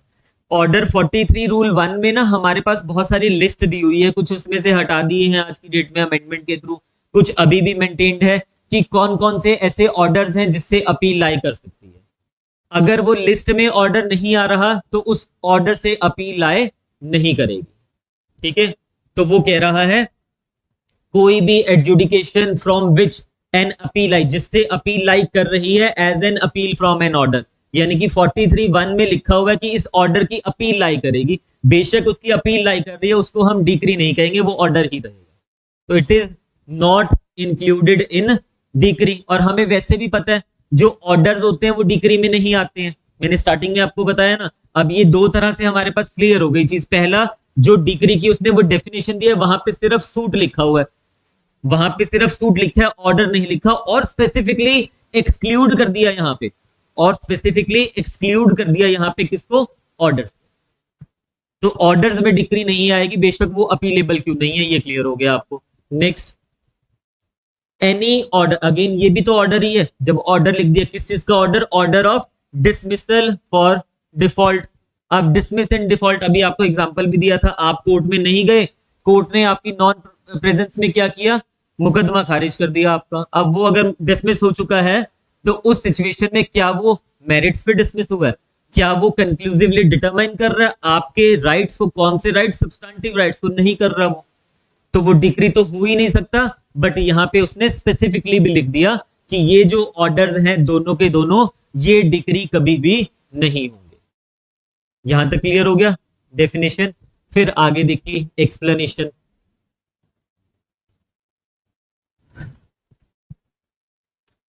एक्सप्लेनेशन में लिखा है a decree is preliminary when further proceedings have to be, अब ये एक्सप्लेन कर रहा है प्रिलिमिनरी और फाइनल क्या होती है डिक्री, ठीक है। अ डिक्री इज प्रिलिमिनरी, आपको समझ आ जाएगा क्योंकि अभी मैंने समझा दिया आपको। A decree is preliminary when, कब होगी वो decree preliminary, when further proceedings have to be taken before the suit can be completely disposed of. उस सूट को कंप्लीटली डिस्पोज ऑफ करने से पहले फर्दर प्रोसीडिंग्स का होना जरूरी है। आपने पार्टीशन का सूट डाला, कोर्ट ने ये तो डिसाइड कर दिया कि ठीक है 1/3 1/3 1/3, but further proceedings are still pending, कि कौन सा किसको हिस्सा देना है, किस तरह से देना है, वो पेंडिंग है। तो वो डिक्री कौन सी है, प्रिलिमिनरी डिक्री है। फिर इट इज फाइनल, वो फाइनल कब होगी, when such adjudication completely disposes of the suit, यानी कि कोर्ट ने मीट्स एंड बाउंड्स करके आपको दे दिया हिस्सा, कोर्ट ने कहा इस प्रॉपर्टी को ही सेल कर दो, और सेल करके जो प्रोसीडिंग्स आ रही है 1/3 1/3 डिवाइड कर दो इनके बीच में, तो वो तो कंप्लीटली डिसाइड हो गया ना। फाइनली कुछ भी पेंडिंग तो नहीं रहा सूट में डिसाइड करने को, तो जब वो कंप्लीटली डिसाइड हो गया वो क्या हो जाएगी, फाइनल डिक्री। एंड फर्दर देखिए, it may be partly preliminary and partly final. ये पार्टली प्रिलिमिनरी भी हो सकता है, पार्टली फाइनल भी हो सकता है। वो कब होता है, जब एक ही डिक्री में, ध्यान से सुनिए, जब एक ही डिक्री में एक से ज्यादा रिलीफ डिसाइड कर दिए जाए, एक ही डिक्री में। अब देखिए यहां पे ये दो डिक्रीज आ रही थी, पार्टीशन वाला सूट आपको बताया ना मैंने, पार्टीशन वाले में क्या हुआ, पहले उसने डिसाइड किया 1/3 1/3 1/3, वो प्रिलिमिनरी डिक्री हो गया। दूसरा वो डिसाइड कर रहा है कि वो किस तरह से इन एक्चुअल डिवीजन होगी, वो फाइनल डिक्री हो गई। अब केस खत्म हो गया पूरी तरह से। बट जब ये यहाँ पे दो सेपरेट डिक्रीज आई है हमारे पास, प्रिलिमिनरी अलग और फाइनल अलग, बट जब एक ही डिक्री में, सिंगल डिक्री में एक से ज्यादा रिलीफ दिए जा रहे हैं, एक ही डिक्री में एक से ज्यादा रिलीफ दिए जा रहे हैं, उसको हम कहते हैं partly preliminary and partly final. तो जो डिक्री होती है वो तीन तरह की हो सकती है, प्रिलिमिनरी डिक्री, दूसरा फाइनल डिक्री, और partly preliminary and partly final. ये तो है डिक्री जो हमने सिर्फ अभी कहां से किया है, बेयर में से पढ़ा है, किया नहीं है। अभी करवाऊंगा इसको और डेप्थ में ले जाके, अभी हमने सिर्फ पढ़ा है। पर जो आगे आपको करवाऊंगा या लिखवाऊंगा भी ना टॉपिक, वो आपको बहुत अच्छे से क्लियरिटी हो जाएगी अगर ये समझ आ गया आपको। अगर इसमें कोई भी डाउट है अभी तक वाले टॉपिक में तो आप पूछ लीजिए, ठीक है। अगर किसी को कोई भी डाउट है, रखना मत डाउट, अगर डाउट रह जाएगा तो प्रॉब्लम आएगी आने वाली क्लासेस में। मतलब आने वाली क्या, एक ही क्लास होगी इससे ज्यादा इसके ऊपर। एक मिनट, ऑनलाइन वाले मैसेज कर, मतलब कमेंट कर दीजिए अगर कोई डाउट है तो। किसी ने कमेंट किया कि वो 5 इंग्रेडिएंट्स बता दीजिए। बता तो मैंने बार बार दिए हैं आपको, यहाँ पे मार्क भी कर दिए।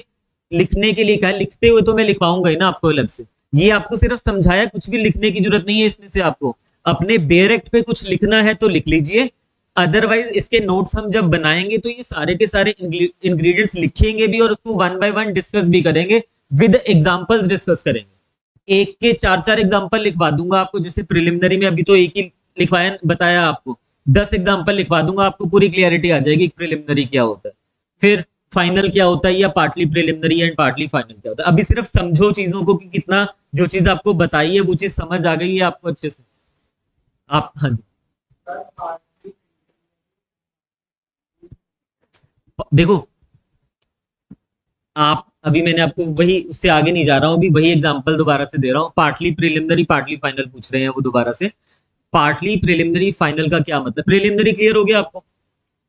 प्रिलिमिनरी क्लियर हुआ आपको? प्रिलिमिनरी क्या होता है? आपने पार्टीशन का सूट डाला, कोर्ट ने ये डिसाइड कर दिया कि 1/3 1/3 1/3 आना चाहिए तीनों के हिस्सों में, तो ये क्या हो गया? ये प्रिलिमिनरी डिक्री हो गई। प्रिलिमिनरी डिक्री एक अलग से डिक्री शीट बनेगी वहां पे।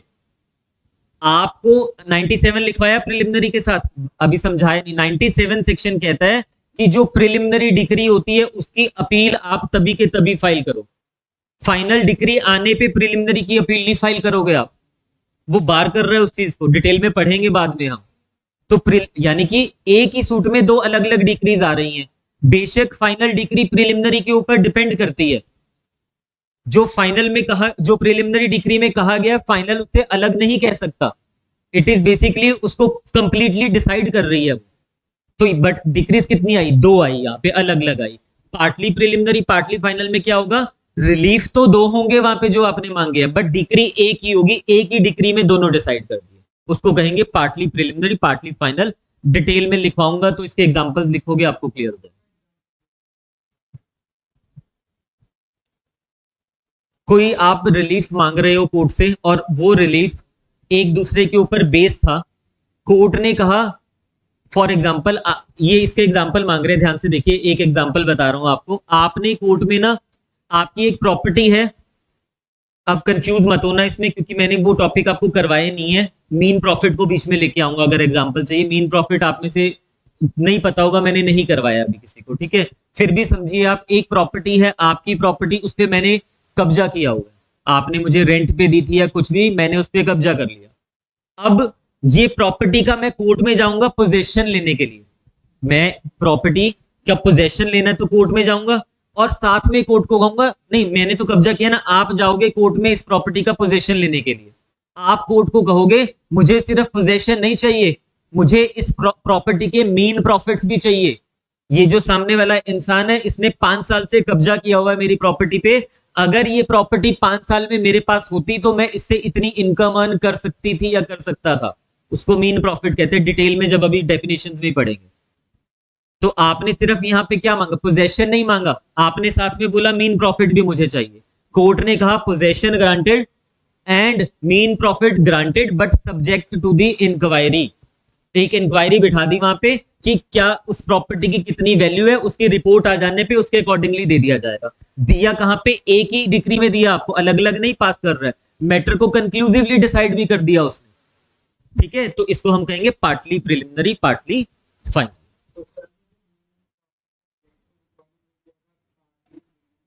Partly final. आपके पास जब दो अलग अलग डिक्रीज आ रही है ना, तो इसमें से एक प्रिलिमिनरी एक फाइनल। जब डिक्री एक ही है, इसमें दोनों जो चीजें मांगी थी दी गई आपको, बट जो सेकंड जो फाइनल रिलीफ है, it is subject to some condition outcome, वो हो जाएगा पार्टली प्रिलिमिनरी पार्टली फाइनल। अब देखिए इन एक्चुअल डिक्री होती क्या? डिक्री मीनिंग आपको यहां से पता लग गया। इन एक्चुअल डिक्री होता क्या है?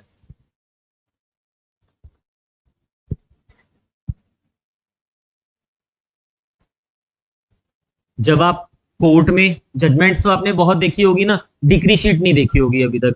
इन एक्चुअल डिक्री शीट इस तरह से होती है। देखिए, जो केस का नाम होगा, ये पंजाब का केस है, कोई लोअर कोर्ट की डिक्री दिखा रहा हूं मैं आपको। आपने कल को कोर्ट में काम करना है, आप ऐसे ही डिक्री बनाओगे। आपको ये तो क्लियर हो गया ना, फॉर्मल एक्सप्रेशन क्या होता है डिक्री का? This is the formal expression. This decree is drafted as per the provisions of order 20। कौन से रूल्स? 6 से लेके 19 तक जो रूल्स दिए हुए हैं उसके अकॉर्डिंगली ड्राफ्ट की गई है ये। तो इस तरह से इन एक्चुअल डिक्री हुआ करती है। हमारे पास डिक्री शीट बन रही है। देखिए, सबसे पहले लिखा valuation of the suit, suit for the purpose of jurisdiction, उसकी इतनी वैल्यूएशन है। Value of the suit amount, ये तो केस के ऊपर लिखा ही होता है। फिर कोर्ट का नाम आ गया, फिर कौन सी है सीनियर डिवीजन की कोर्ट है, आपकी कोर्ट होगी, आपका नाम आ जाएगा, डेजिग्नेशन आ जाएगा, आपका एम्प्लॉय आईडी आ जाएगा इसमें कि जो जज प्रनाउंस कर रहा है, जो डिक्री शीट बना रहा है, उसका एम्प्लॉय आईडी आ गया। फिर क्या है? केस का नंबर आ गया। ये CIS क्या होती है? कंप्यूटर नंबर होते हैं।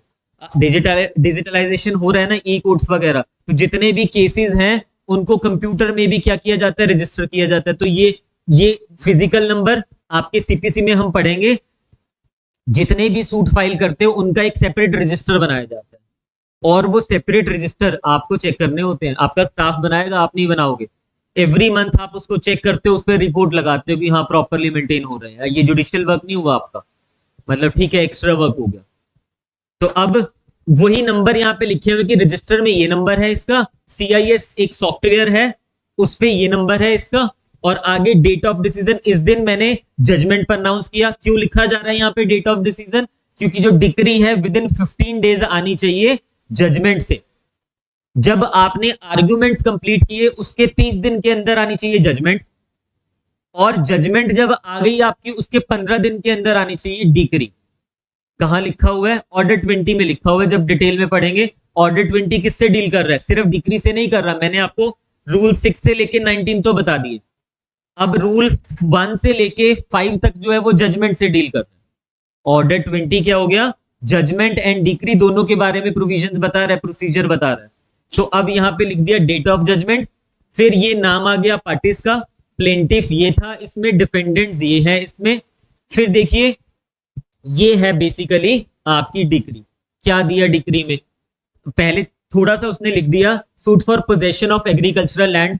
एग्रीकल्चरल लैंड के पोजेशन के लिए किसी ने सूट डाला था, मेजरिंग दिस दिस दिस, ये उसकी डिटेल्स आ गई सूट की, उसका पूरा वो आ गया कि कहाँ पे उसका पटवारी के पास क्या रिकॉर्ड है, ये प्रॉपर्टी।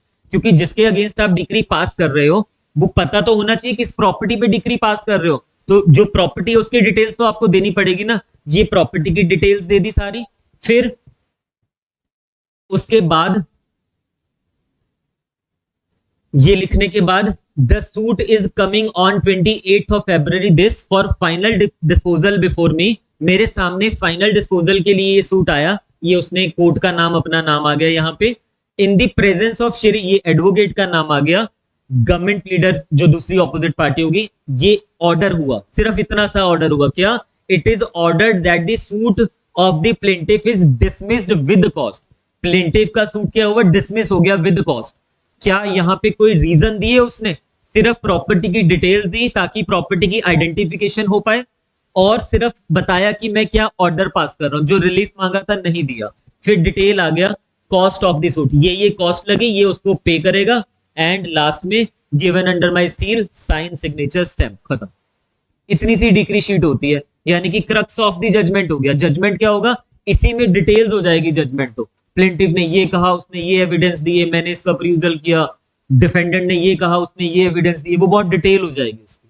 अब इसके ऊपर जजमेंट क्या होगी? इसने क्या किया? सूट को डिसमिस कर दिया, रिजेक्ट कर दिया उसका क्लेम। रिजेक्शन के पीछे जज साहब के क्या रीजंस रहे हैं, वो रीजंस को डिटेल में लिखा होगा जजमेंट में। Judgement is not a formal expression, judgment is detailed statement.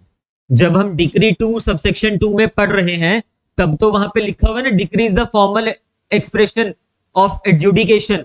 Judgement पढ़ेंगे, डेफिनेशन वहां नहीं लिखा हुआ, वहां लिखा हुआ है judgment is a statement, it is a detailed statement. वो स्टेटमेंट है, फॉर्मल एक्सप्रेशन नहीं है। तो ये रहा हमारा फॉर्मल एक्सप्रेशन। इसी तरह से अगर एक और डिक्री देखनी है, कोर्ट का नाम आ गया, सिविल जज, ये डिक्री शीट लिखा, वर्सेस आ गया, पार्टीज का सूट थोड़ा अनक्लियर है ये, हाँ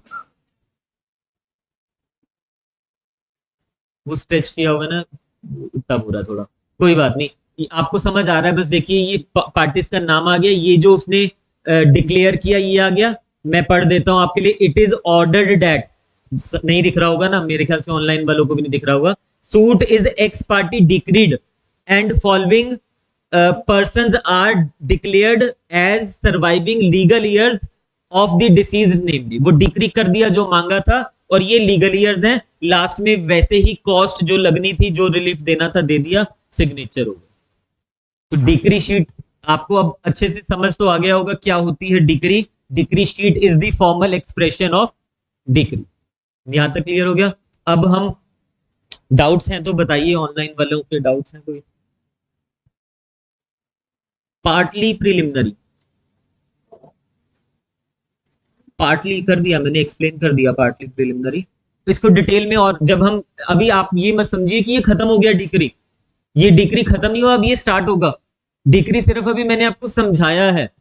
अब जब हम इसकी डिटेशन पे आएंगे एक एक चीज को, लाइक हमने अगर प्रिलिमिनरी डिक्री लिखा, उसके ऊपर 2-3 पेज लिख डालेंगे कि ये होती है preliminary decree. Final decree partly, सबके ऊपर डिटेल लिखेंगे, विद एग्जांपल लिखेंगे, ताकि जब आप रिवाइज करो तो आपको और अच्छे से क्लियर हो जाए। अभी बस इतना होना चाहिए कि आपको एक अंडरस्टैंडिंग हो गई है कि बेयर में जो प्रोविजन दिया उसमें आपको कोई प्रॉब्लम होनी नहीं चाहिए। बच्चों को प्रॉब्लम होती है सेक्शंस नहीं याद होते, इतने सारे ऑर्डर और सेक्शन कैसे याद रखेंगे। अगर डिटेल में पढ़ोगे ना फ्रॉम द वेरी बिगिनिंग, सारे सेक्शंस याद हो जाएंगे। अगर अभी आपसे पूछो, देखो कहीं नहीं लिखा हुआ यहाँ पे डिक्री कौन से सेक्शन में दिया हुआ है, 2 में, देखो सबको याद होगा। बोलो एक ही तो किया, अभी याद कोई जाए, ऐसा नहीं है, और भी किए हैं। बताओ मुझे, रिजेक्शन ऑफ प्लेंट कहाँ दिया हुआ है, ऑर्डर 7 रूल 11। फिर रेस्टिट्यूशन कहाँ पे दिया हुआ है, 144। सब याद हो रहा है ना। धीरे धीरे जब बाकी का भी, जब आप इन डेप्थ जाके चीजों को पढ़ते हो ना, तब वो रिटेन होती है। आपने सिर्फ पढ़ लिया एक बार डिग्री ये होता है, इतनी डेप्थ में तो पहले पढ़ा भी नहीं होगा।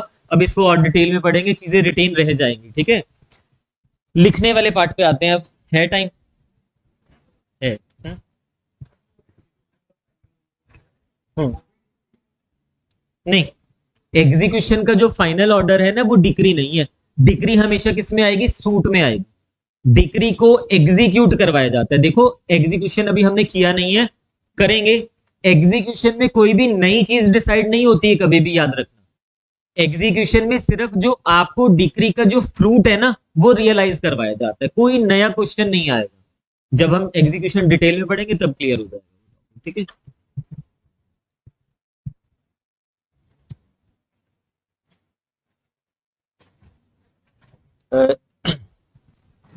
नोट्स निकालिए अपने। नोट्स में अभी हमने कुछ लिखा है इसमें सीपीसी पे? हाँ, कल की क्लास में लिखवा दिया था कुछ। हाँ, इंट्रोडक्शन वाला पार्ट किया था ना हमने। अभी आप हेडिंग बना लीजिए, डायरेक्ट डिग्री लिखिए हेडिंग में। मेन यही टॉपिक है हमारा। जो सेक्शन 1 था वो राइटिंग वाला कुछ नहीं है, उसमें लिखने की जरूरत नहीं है।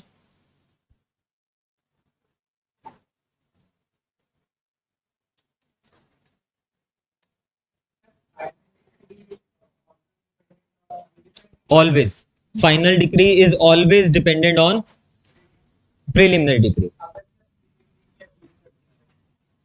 अभी अभी लिखवाने दो। अभी तक में जो समझाया उसमें बताओ, नेक्स्ट क्वेश्चन मत लाओ ना कि अगर प्रिलिमिनरी की अपील। जब हम सारा लिख लेंगे वो सारे क्लियर हो जाएंगे। अभी इन टॉपिक्स के डिटेल में जा रहे हैं। जो इंग्रेडिएंट मैंने आपको सिर्फ ऊपर ऊपर से समझाए हैं ना अभी, कि ये एडजुडिकेशन होता है, ये राइट्स होते हैं, ये कंक्लूसिव डिटर, उसको अब हम डिटेल में डिस्कस कर रहे हैं 1 बाय 1। तो उसमें आपके सारे डाउट्स क्लियर हो जाएंगे।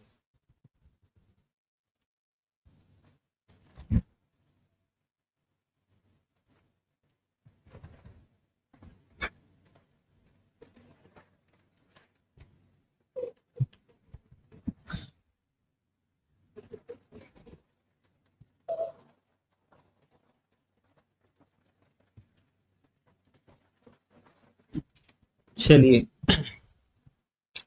हेडिंग कर लेना डिग्री। हेडिंग में लिखना डिग्री, सेक्शन 2 सबसेक्शन 2, एंड लिख लेना very important for exam point of view. ना सिर्फ प्रीलिम्स में पूछा जाता है डिग्री, ना सिर्फ मेंस में पूछा जाता है, इंटरव्यू में सिर्फ पूछा नहीं जाता, आपको इसमें कंफ्यूज किया जाता है। क्योंकि जो जस्टिस आपकी इंटरव्यू ले रहे हैं, दे आर वेरी श्योर कि बच्चों को सच में डिग्री का मतलब नहीं पता होता। आपको प्रॉब्लम आनी नहीं चाहिए। ठीक है, लिखिए, हेडिंग बना लेना इस तरह से, लिखिए सेक्शन 2 सबसेक्शन 2 डिफाइंस डिग्री। क्या होता है degree? It is the formal expression.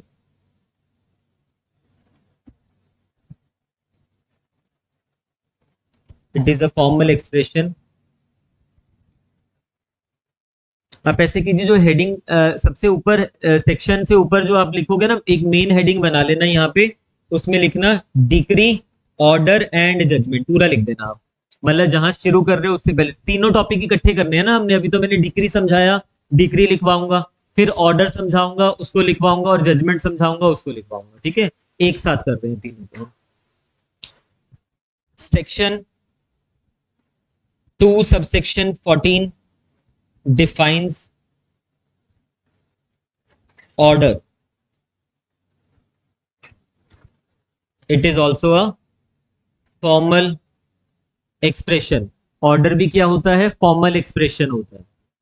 फिर section 2 subsection 9 defines judgment.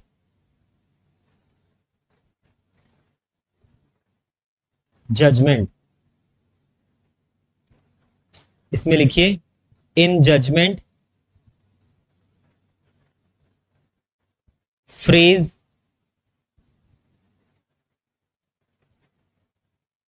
formal expression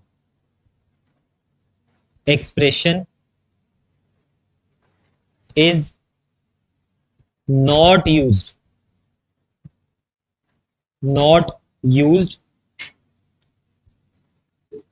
therefore judgment is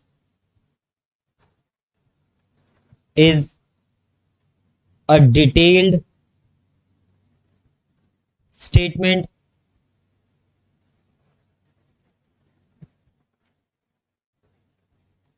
it contains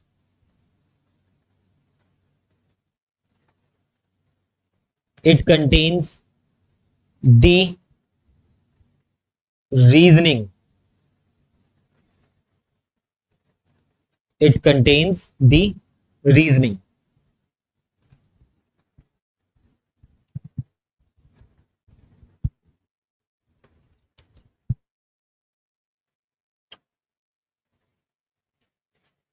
it contains ये आपने लिख लिया. एक बारी ना मैं आपको दिखाना चाह रहा हूँ. डिक्री तो मैंने आपको 2.2 में दिखा दिया. अब मैं 2.14 और 2.9 आपको एक बारी बेयर एक्ट में से दिखाना चाह रहा हूँ क्योंकि तीनों को थोड़ा सा रिलेट भी कर रहे हैं हम. बट उससे पहले एक इसके नीचे वो डायग्राम बना लेना जो स्टार्टिंग में आपको समझाया था ना. एडजुडिकेशन, सूट, एप्लीकेशन, इसके ये उतार लिया आपने सबने. इसके बाद ये बनाइए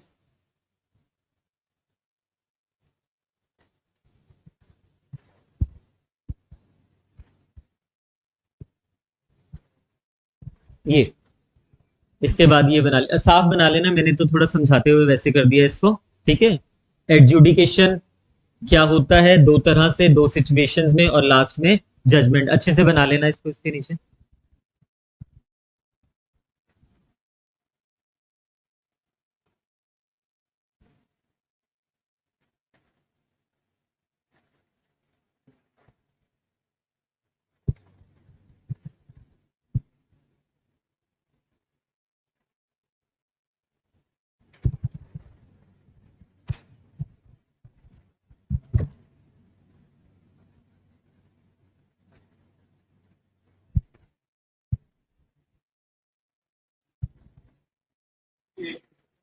हाँ जी.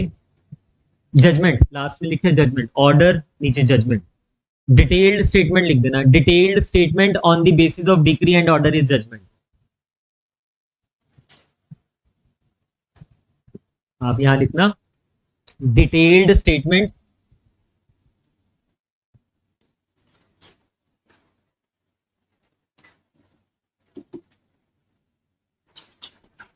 डिटेल्ड statement on the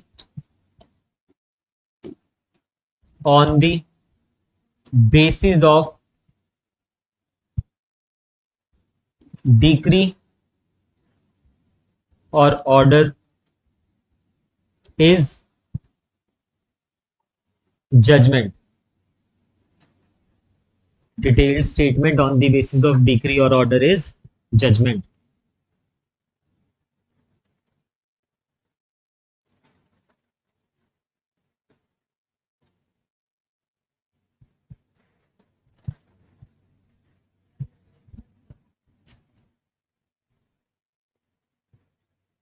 ठीक है यहां तक. अभी हम बेरेक पे वापस आ रहे हैं. इसके बाद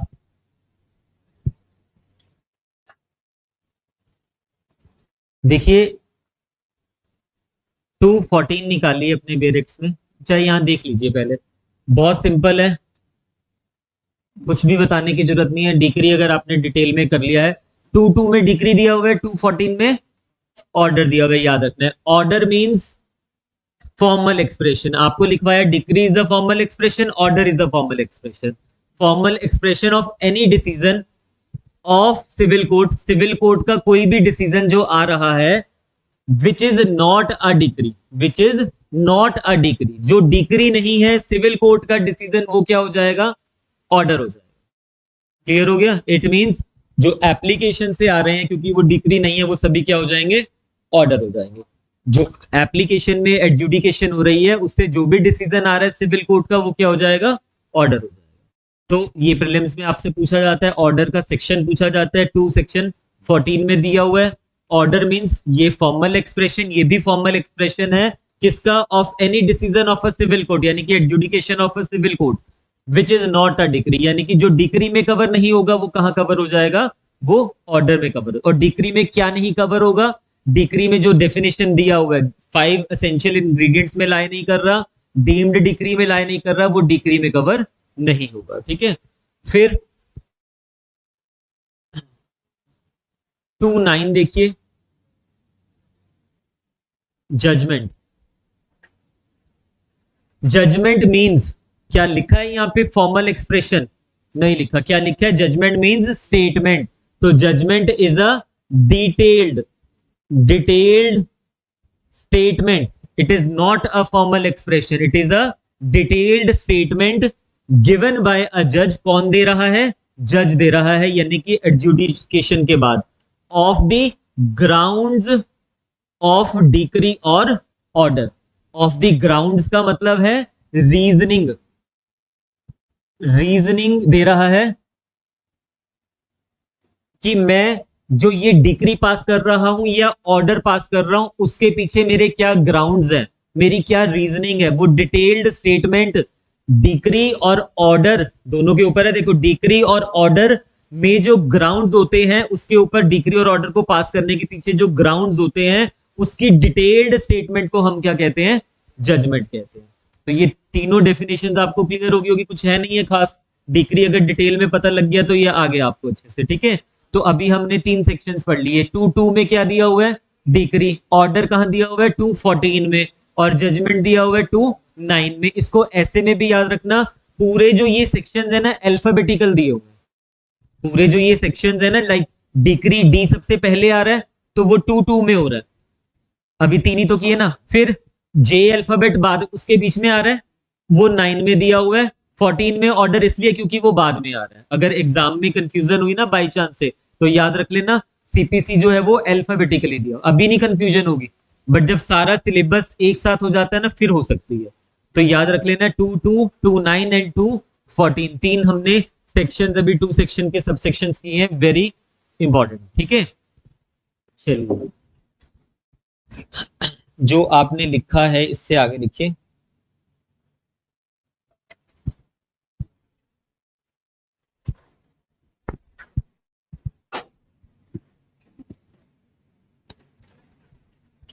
एग्जाम्पल लिखिए यहां पे।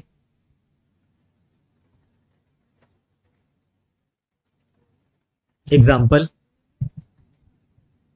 इसमें लिखिए, suppose suppose there is a contract, suppose there is a contract relating to specific performance.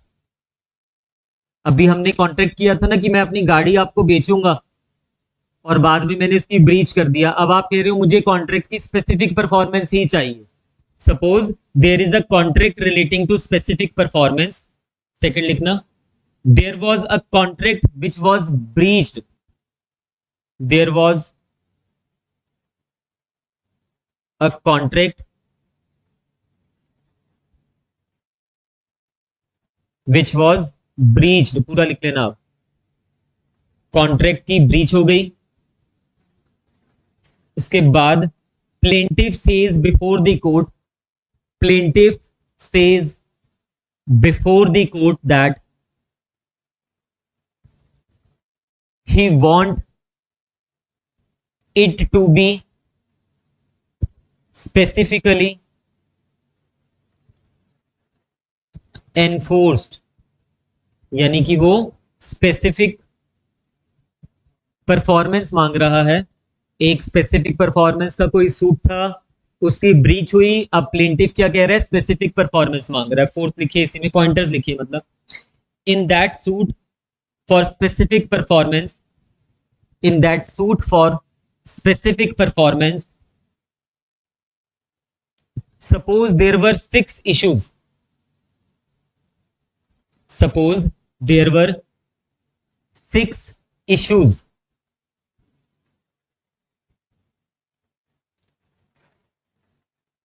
all these issues must be decided, must be decided one by one, one by one, brackets में लिख लेना, findings on each issue, issue is mandatory,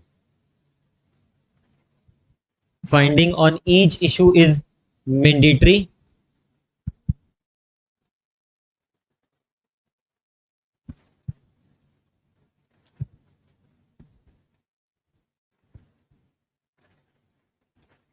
in the end if there is relief granted by the court, by the court,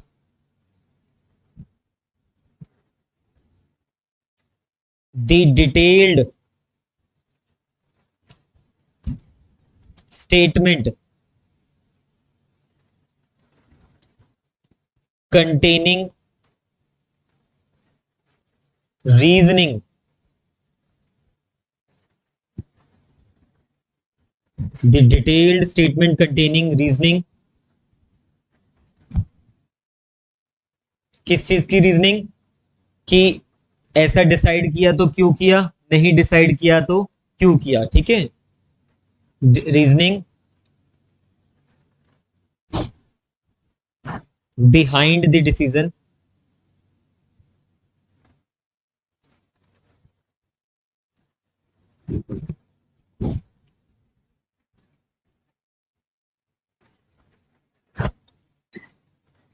is judgment, is judgment,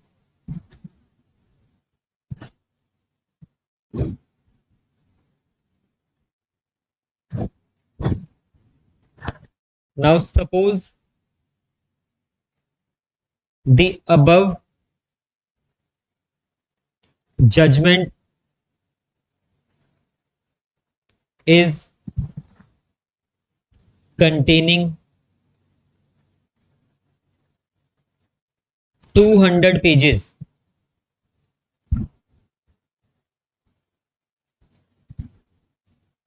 what if I want a crux of that judgment, अगर मुझे उसका crux चाहिए तो क्या होगा,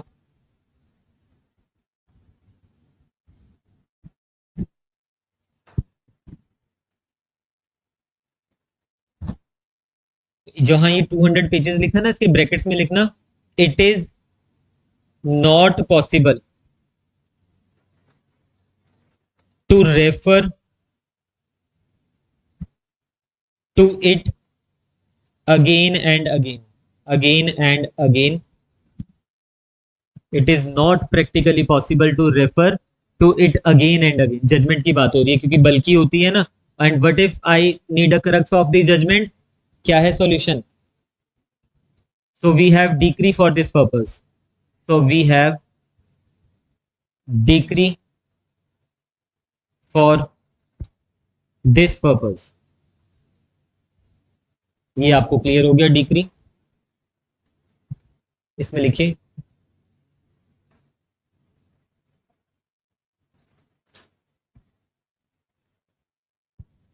इसमें लिखिए the operative part, the operative part operative part को अंडरलाइन कर लेना, of judgment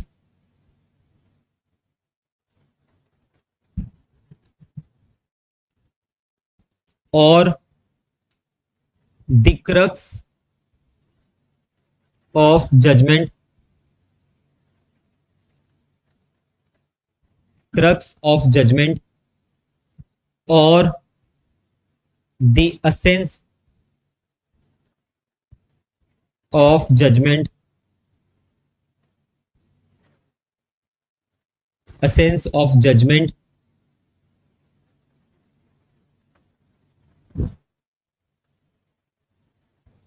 is decree.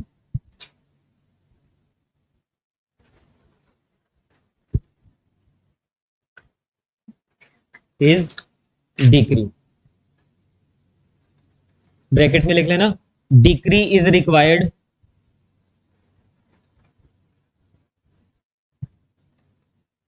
For any purposes in future. हर पर्पस के लिए डिक्री चाहिए होती है फ्यूचर में, हर पर्पस के लिए, चाहे आपने अपील फाइल करनी है, चाहे आपने वो क्लेम कहीं दिखाना है, तो जजमेंट नहीं उठा के जाओगे, डिक्री दिखाओगे, डिक्री शीट दिखाओगे, ठीक है।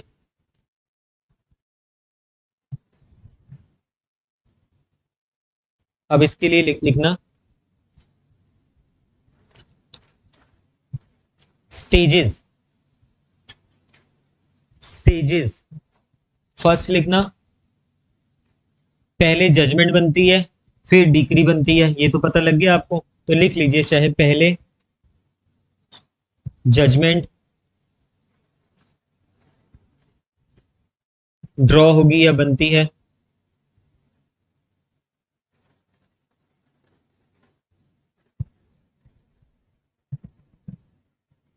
thereafter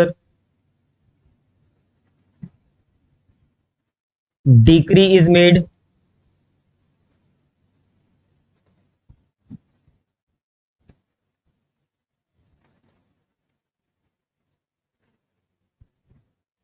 पहले जजमेंट बनती है, जजमेंट के ब्रैकेट, ये जो लिखा है ना इसके ब्रैकेट्स में लिखना विद इन, कब बनती है judgment, within 30 days from the final hearing. thereafter decree is made, इसके ब्रैकेट्स में लिखिए विद इन 15 days